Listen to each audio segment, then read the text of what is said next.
আসসালামু আলাইকুম গাইস, আপনারা কেমন আছেন? আশা করি সবাই ভালো আছেন। এখানে আমি ভাতের ভিতরে সিদ্ধ দিয়ে আলু আর সিম ভর্তা করুন কীভাবে আপনাদের দেখাম, আপনারা পাশে থাকেন।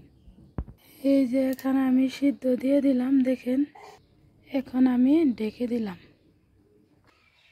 তো এখন আমি নামাই নিব সিম, আলু, মরিচ। দেখেন আমি কিভাবে ভর্তা করি আপনাদের দেখাবো। এখন আমি নিমক দিয়ে দিছি, লবণ, এখন অল্প মিঠা তেল দিব। দেখেন এখন আমি এগুলো মিক্স করব। দেখেন সুন্দর করে। এখানে ধনিয়া পাতা আছে, পেঁয়াজের পাতা আছে।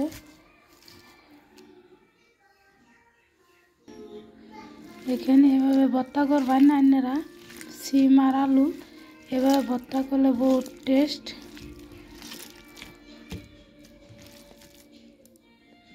তো এখন আমি সিম আর আলু একলগে ভর্তা করলাম।